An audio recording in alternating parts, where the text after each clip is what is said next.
그래서 일반적으로 이제 인공지능으로 돈을 버는 걸 보면 반도체, 시스템, 소프트웨어잖아요. 그럼 반도체면 뻔하잖아요. 예. 사실은 2월인가요? 그 엔비디아가 유상증자 발표를 한 적 있죠. 무려 100억 불을 그 했어요. 예. 근데 엔비디아가 돈이 없습니까? 돈 많아요. 왜 돈을 더 땡겼을까?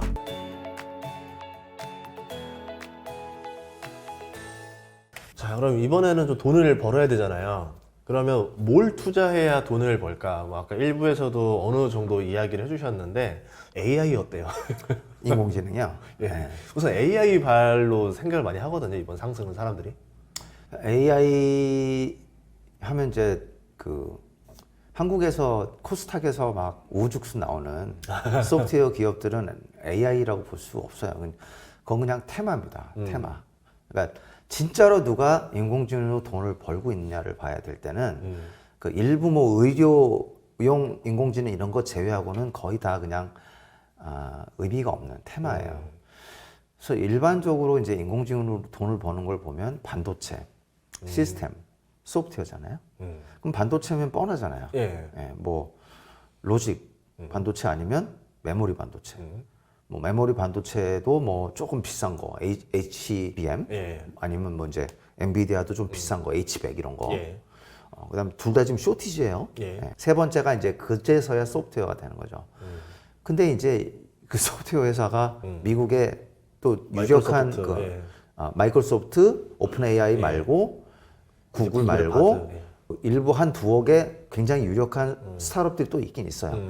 얘네들만 돈은 버는 거예요, 사실. 아, 그럼 빅테크네요, 그냥. 그냥 예. 그 외의 소프트웨어는 이제 솔루션으로 하는 거지 진짜 돈을 버는 애는 얘네들 뿐이에요. 그러니까 사실 코스닥에 있는 소프트웨어 인공지능은 대부분 그냥 테마다 그렇게 보시면 될 것 같고 조금 길게 보면 이렇게 볼 수가 있어요. 그러니까 그 1980년대는 이제 뭡니까?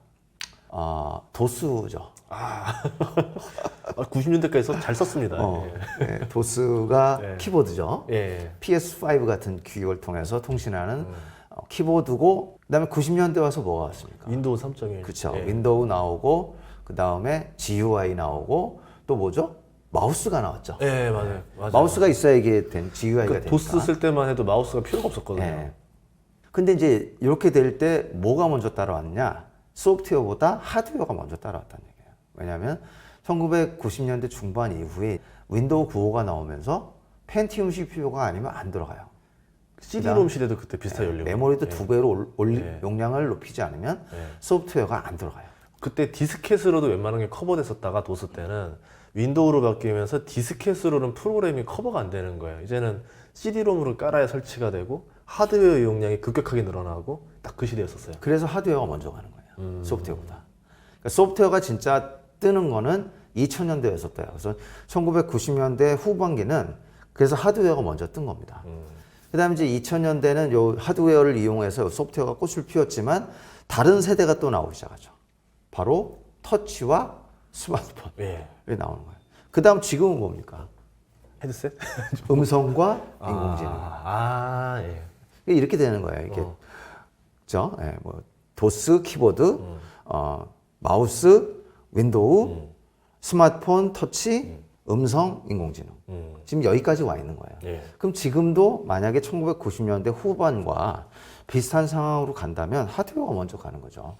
그러면 지금 인공지능이 챗 GPT로 인해서 지금 서버의 예. 연산 능력을 초과하고 있어요. 예. 지금 1990년대 후반에 윈도우 95가 기존의 그 CPU나 메모리 용량이 안 되고 펜티엄이나 메모리 용량 2배로 장착하지 않으면 안 돌아갔던 거와 마찬가지로 지금 챗 GPT로 촉발된 인공지능이 그거 똑같은 걸 좀 재현을 하고 있는 거예요. 그럼 누가 돈을 벌고 있어요? 아까 하드웨어에서 엔비디아, 그쵸, 친구 엔비디아. 엔비디아로 불리는. 예. TSMC, 예. 메모리 여기서 돈을 버는 거예요 먼저. 코스닥의 인공지능 잡다구리가 아니고. 네. 그래서 지금 뭐 메모리 반도체하고 파운드리가 될 수밖에 없는 거죠. 엔비디아가 그 지금 이번에 실적 좋았다고 굉장히 그 예. 폭등을 했잖아요. 예. 근데 사실은 2분기에 지금 더 강력한 실적이 기다리고 있어요. 매출이 50%가 는다는 지금 추정치가 나오고 있어요. 아니, 그러니까 젠슨왕도 연설에서 너무 자신 있게 말을 하는데 그러니까 사람들 입장에서 저렇게 구라를 친다고? 근데 말이 안 되잖아요. 엔비디아 근데 CEO가 그럴 수 없잖아요. 2분기에 50%뿐만 아니라 네. 그 다음 분기에도 그 정도는 아니지만 계속 증가한다고 얘기하고 있어요. 네, 그 말을 해서 주가가 떴거든요. 야.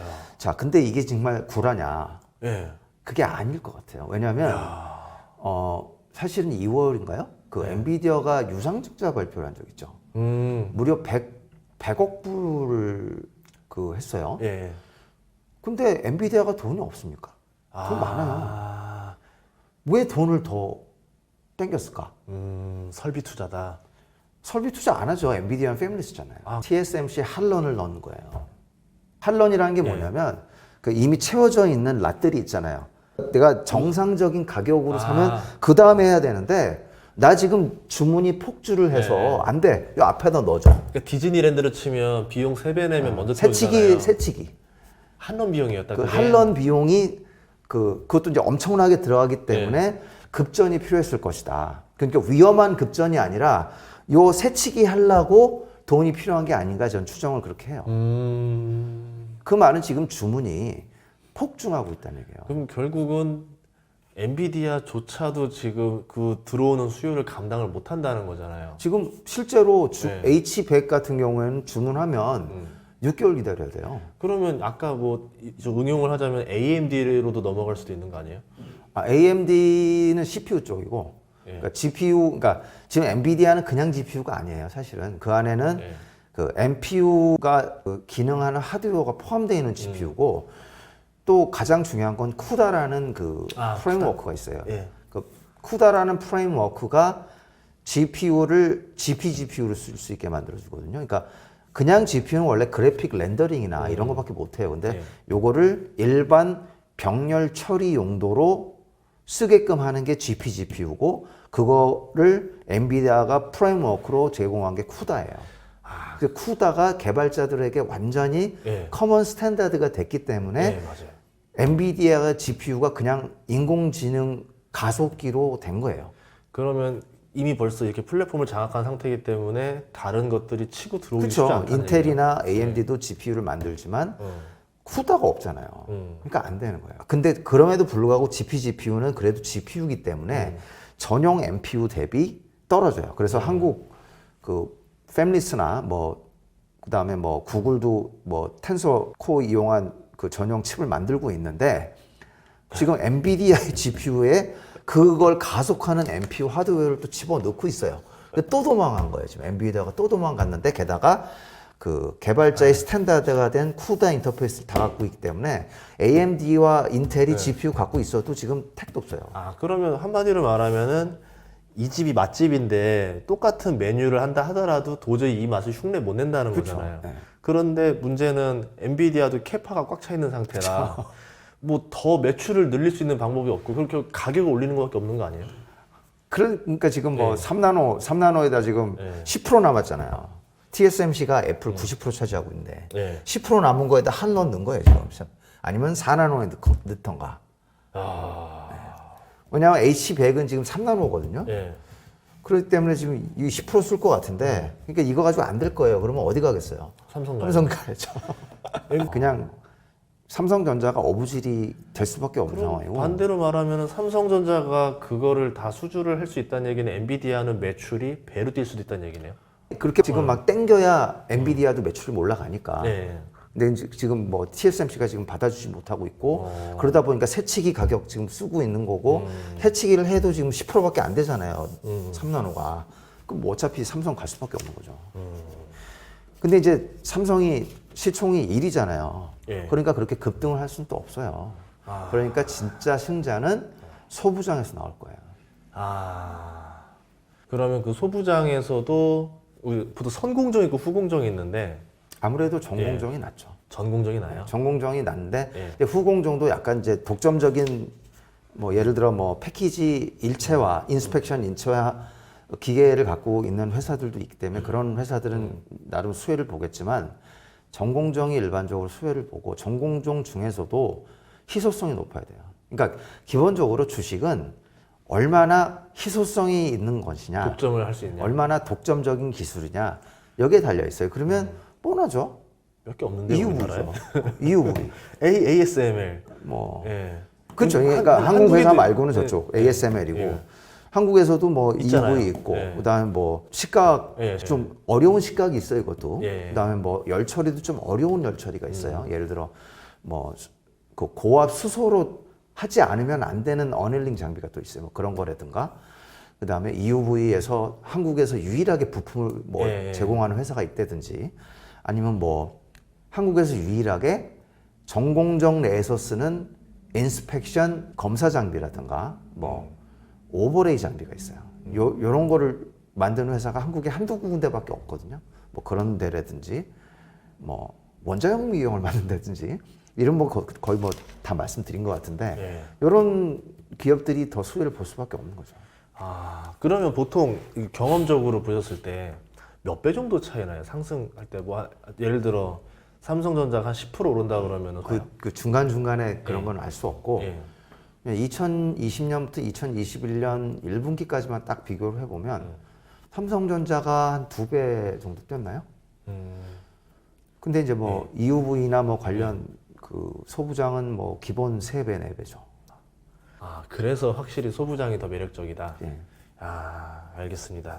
근데 이렇게 되면 우리나라는 반도체 비중이 워낙 크니까 진짜 그러면 시장 분위기 확 돌아설 수도 있겠네요. 그래서 네. 뭐 아까 말씀드린 대로 진짜 3,300을 넘어 대세 상승이 가려면 네. 기술주를 대표하는 삼성전자, 네. 선택 소비재를 대표하는 현대차, 예. 기아.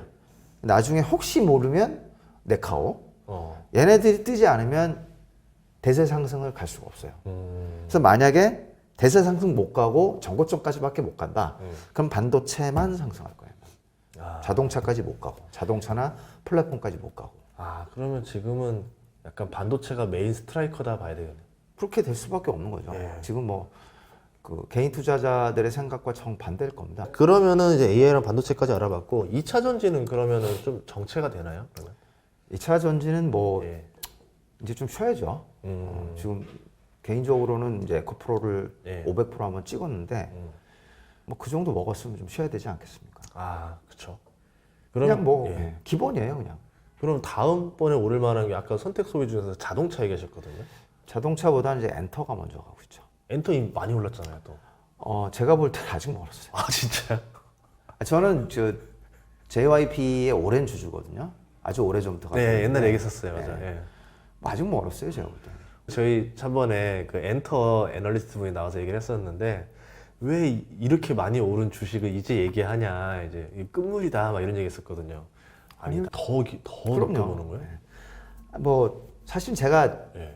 좀 아재라 뭐 이렇게 아이돌을 이렇게 즐겨보지는 않아요. 즐겨보진 않는데 아이돌도 이제 세대별로 나눌 수가 있어요. 그러니까 1세대가 있고 2세대가 있고 3세대가 있고 지금이 4세대 정도 되는데 예. 1세대는 그냥 SES, 예, 예, 맞아요. 핑클 예. 뭐 이런 예.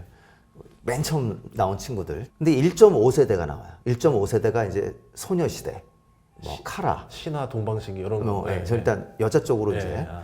보면 1세대가 별로 다를 건 없어요. 근데 퍼포먼스가 훨씬 좋아졌어요. 좋아졌어요, 맞아. 근데 이제부터 2세대가 뭐가 나오냐면 이제 한국 사람이 아닌 사람들이 끼기 시작해요. 아, 네, 뭐 블랙핑크. 일본인이 낀다든지 태국 사람이 낀다든지 예. 뭐 이렇게 이상하게 껴요. 예. 일본을 끼는 건 당연히 일본 시장을 타겟한 거죠. 일본 시장을 위한 영업 사원을 박은 거예요, 사실. 그다음에 그 블랙핑크 리사는 뭐예요? 태국 시장을 겨냥한 거예요. 맞아요. 그렇게 해서 이제 2세대가 등장을 하기 시작해서 많이 나오죠. 뭐 트와이스도 나오고 뭐 블랙핑크도 예. 나오고 막 나오죠. 3세대가 누구냐면 일본 현지 그룹. 한국인이 없어요. 일본 현지 그룹이에요. 그 JYP가 니쥬라는 그룹을 이제 만들었는데 아주 크게 성공하진 않았지만 첫 시도라는 게 중요한 거고 그 다음에 뭐 아이브 출신도 사실 원래 그 전에 뭐 그 한국 외에 뭐 일본 기업들 해가지고 그룹들에서 넘어온 애들이거든요. 예. 걔네들 지금 아이브가 잘 되고 있는 건데 그다음 지금이 4세대를 기다리고 있어요. 아, 뭐냐면 예. 미국 현지 아이돌. 아, 들었어요. 예. 지금 A2K가 곧 나와요. JYP. 그 다음에 하이브도 올해 말에 나와요. 이제 완전히 그냥 이 시스템을 가지고 글로벌 시장으로 진출을 하는 거예요. 그렇죠. 그러니까 쉽게 얘기해서 2세대까지는 일본에 출장을 가서 우리 제조업으로 치면 네. 만들어서 수출을 하는 거예요. 완제품을. 그렇죠. 2세대는 일본에 가서 영업을 한 거예요. 예. 일본 영업사원을 아이돌 멤버를 하나 둔 건데 예. 이제 이 3세대가 되면 일본에다가 삼성전자 법인을 둔 거죠. 그 다음에 4세대가 되면 미국에다 삼성전자 법인을 세우는 거예요. 왜냐하면 미국 현지 아이돌이기 때문에. 그 다음에 유통도 미국 유통을 쓰고 뭐 스튜디오도 거기서 쓰고. 다만 한국은 아이돌 육성 프로그램만 주는 거예요. 노하우만. 근데 이익은 나눠 먹고.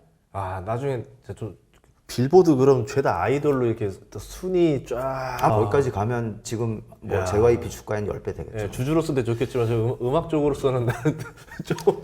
그러면 계속 나오는 거예요. 그러면 이제 4세대가 미국이면 5세대는 뭐 라틴 아메리카나 유럽이 될 수도 있겠죠. 어쨌든 아이돌이라는 게 하나의 이제 완전 기술이 됐고 이 기술이 글로벌로 퍼져 나가니까 앞으로 매출이 무한정 뻗어 나갈 수 있는 시장이다. 그러니까 기본적으로 성장성은 그 시장을 발굴을 해야 돼요. 근데 한국에서는 한계가 있잖아요. 결국은 수출주가 될 수밖에 없어요. 2차 전지도 마찬가지고 반도체도 마찬가지예요. 그리고 엔터도 마찬가지예요. 엔터도 이제 수출을 하는 거예요. 전 세계 음반 시장 1위가 미국이에요. 예. 2위가 일본이에요. 예. 한국 해봐야 얼마 안 돼요. 일본 음반 시장 한국의 3배가 넘어요. 미국은 11배가 넘어요. 그럼 지금 시장이 11배가 커지려고 그러는 거예요. 이보다 더 높은 성장 없죠. 엔터뿐만 아니라 뭐 잘하고 있는 분야가 예. 현대 소비자에 꽤 돼요. 재밌겠다 이거. 알겠습니다. 그러면 그 선택 소비자 중에서 아까 피부 미용 쪽도 얘기하셨었거든요. 의료 미용이라고 의료 제가 미용? 이름을 붙이고 있는데 뭐 여러 가지가 있죠. 예. 뭐 예전에 보톡스도 네, 있었고 그다음에 요즘은 이제 뭐 레이저나 이렇게 피부 미용으로 예, 하는 것도 있고 울세라 슈링크 이런 뭐 것도. 줄기세포를 이용해서 하는 것도 있고 그 요즘 그런 거 나오잖아요. 옛날 반창고는 그냥 플라스틱에다가 면봉 약간 붙여가지고 예. 했던 거잖아요. 근데 요즘은 살처럼 만들어주죠. 오. 그리고 그런 거 안 붙여보셨어요? 예. 살하고 거의 똑같아요. 근데 공기가 통해요. 오. 예. 예, 그거 만드는 회사가 한국에 있어요. 근데 이게 상처 났을 때 바르는 반창고만 대체하느냐? 그렇지가 않아요. 그러니까 피부를 통해서 약을 주입을 할 때 그 티슈를 이용할 수도 있어요.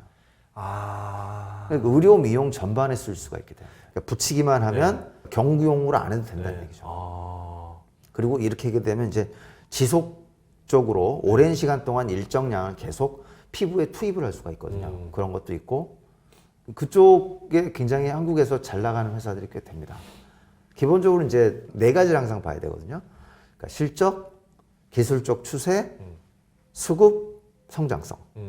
이 4가지에 굉장히 부합하는 기업들이 꽤 되죠. 근데 그런 기업들은 이제 그 부실 소형주의 테마하고는 많이 달라요. 그거하고 좀 구분을 시킬 필요가 있습니다. 어느 정도 실적 잘 나오고 좀 덩치 있는. 네, 오늘도 긴 시간 동안 이렇게 또 이야기 많이 해주셨는데요. 마지막으로 우리 구독자분들에게 한 말씀 부탁드리겠습니다. 일단 좀 그 하락 마인드를 좀 내려놓으시는 게 좋을 것 같아요. 근데 쉽지는 않으실 것 같습니다. 쉽지는 않은 게 이제 거시경제에 대한 이해가 굉장히 그 있어야 지금이 안전한 자리라는 걸 알 수가 있는데 그걸 좀 알아채기가 어렵긴 하죠. 그래서 일단은 하락 마인드를 그 좀 버리시는 게 좋을 것 같고 그다음에 이제 그 거시경제를 항상 그 얘기하면 그 잘 맞지도 않는 거 왜 하냐 그냥 종목만 잘 보면 되는 거 아니냐라고 얘기하시는 분들이 많아요. 근데 저는 절대로 동의하지를 않습니다. 그러니까 거시경제를 모르면 현재 판세가 뭔지 알 수가 없어요. 종목만 따지면 뭐 지금 은행, 지방건설사, 재무구조 너무 좋습니다. PBR이 0.1이에요. 배당도 좋고. 그렇죠. 근데 안 가요 주가는. 그러니까 그런 식으로 접근하시면 안 돼요. 그러니까 가치 투자를 해야 될 때가 있고 가치주를 투자할 때가 있고 기술주를 투자할 때가 있고 대형 성장주를 투자할 때가 있고 소형 가치주를 투자할 때가 있고 또는 투자를 아예 안 해야 될 때가 있고 이런 것들을 알려면 거시경제를 모르고는 전체 판세를 알 수가 없다. 그래서 어려우시겠지만 거시경제 공부를 좀 하시는 걸 어떤가. 거시경제를 나름대로 잘 정리한 게 이제 이야기꾼의 예. 시나리오 투자법이니까. 저희 클래스에 있으니까 링크를 좀 많이 사랑해 주세요. 예. 정말 문제는 자기가 뒤늦게 들어갔다는 걸 판단을 하고 조금만 놀다가 나오면 상관이 없는데 뒤늦게 들어간 자리가 이제부터 시작이라고 착각을 하는 거예요. 그래서 돌아섰는데도 계속 가지고 있으면 이제 죽음의 시간이 오는 거죠. 그래서 그걸 좀 염두에 두시고 지금 늦지 않은 상황이기 때문에 지금 하락 마인드를 버리시면 좋겠다라는 말씀 드리고 싶습니다. 예, 알겠습니다. 감사합니다. 고맙습니다.